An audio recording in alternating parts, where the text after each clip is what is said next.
this is Natalie Rydstrom with this week's SBR Industry News Update for SportsbookReview.com.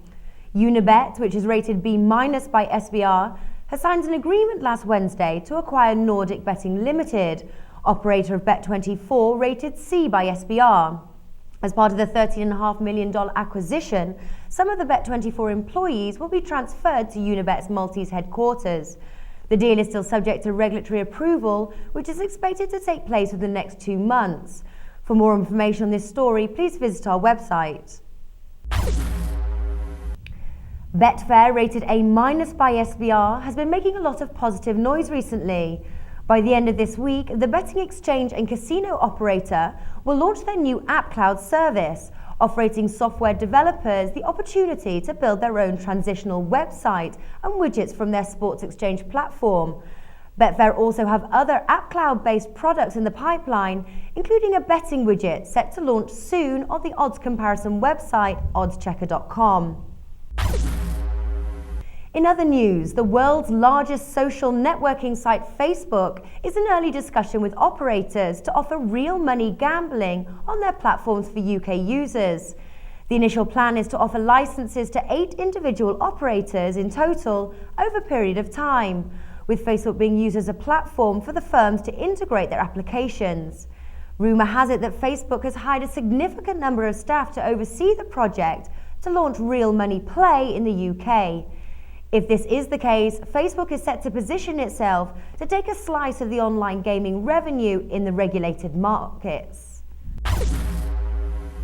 Sportsbook Review receives hundreds of player disputes each week, and on hand to help solve all of them is our very own Justin Seven. Hi Justin, how are you today?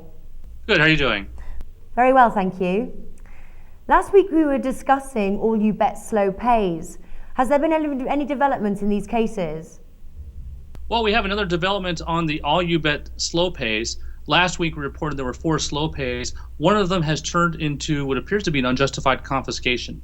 If you look at this image here, this is an email that was sent to the player where they just state they're simply confiscating his winnings and there's no explanation for why. So, which is puzzling. I've never seen a book do that. They have not replied to us. So at this point, I'm considering that theft of player funds. I would like to remind viewers that this sportsbook is relatively young and has not yet been rated by SBR, so please tread with caution. Definitely. According to their website, they were started in 2010, but when you have, you already have several complaints against them, this may end up being a D- or even lower book. Sportsbetting.ag was another sportsbook we've been discussing. Do you have an update for us? Well, last week we touched on it. I wanted to give them more time to respond before saying anything else about it. Unfortunately, they haven't given me any more new information, but they keep promising to give me information. But they've had a chance to talk, so I wanted to inform you all what's actually going on and why there are these red flags being raised. There are 2 confiscations that we're looking at, in addition to the New Orleans confiscation, the Louisiana confiscation that was never resolved. In the first one, there are red flags because there were different stories brought. A player was confiscated. He had roughly $3,000 confiscated. Initially, it was stated that he was related to someone who did a chargeback and that he needed to pay off the chargeback in order to have his account reinstated.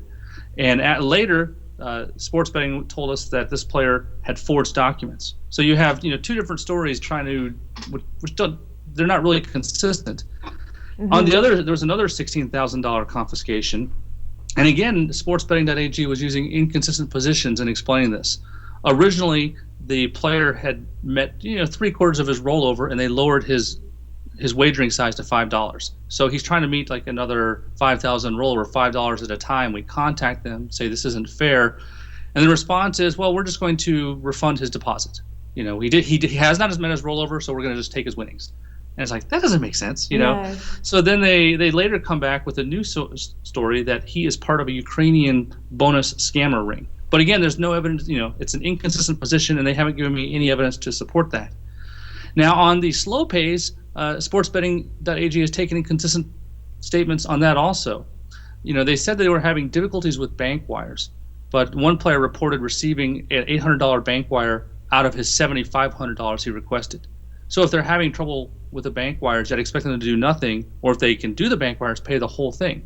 But the fact is they only made a partial payment. Sports betting also stated that they are able to pay people with checks, but the player who's owed over $100,000 hasn't received a check in over 5 weeks. So all these things, there's all these inconsistencies. Now maybe there's an explanation. Maybe it's processing. Maybe they have the facts to back it up, and I'm hoping that they'll give this to me. But right now I have a lot of concern about sportsbetting.ag. Has sports betting management given you a time frame as to when they'll be addressing these issues? They've given me several time frames, last week, yesterday, today, but they haven't complied with that yet. We reported on our website about a TIME.Bet player who was unhappy about being asked to take a photo of himself holding their ID documents to unlock their account. Is this verification of IDs something that's becoming more common with sportsbooks? There are two big problems with IDs. Players are trying to create fake personas in order to collect bonuses. And the first problem you have is that a person is actually just completely creating a new fictitious ID. There's a Russian program that will create an authentic-looking international passport with all the checksums and IDs accurate. So in order to get around a forged passport, a lot of times the sportsbooks are requiring somebody to show not just the passport itself, but take a picture of the player showing the passport next to their face. What this does is when you have a bonus scammer who often may have 20 images or 20 passports, he has to match his face up to that. Now, if he uses 2 different passports with the same face, he gets caught, and that actually happened in that UK case you talked about last week. So more and more books, if they're suspecting ID problems, they're asking for the international passport, which is more difficult to forge than most documents, and they're doing what we call the ID strip search, that is the picture holding the passport up close. So, and this is actually pretty good at deterring the bad guys. Overall, though, it is in everyone's interest to protect their identity and ultimately their accounts. Thank you very much, Justin, for being with us today. Please let us know how everything unfolds. Thank you for tuning in. This is Natalie Rydstrom reporting for SportsbookReview.com.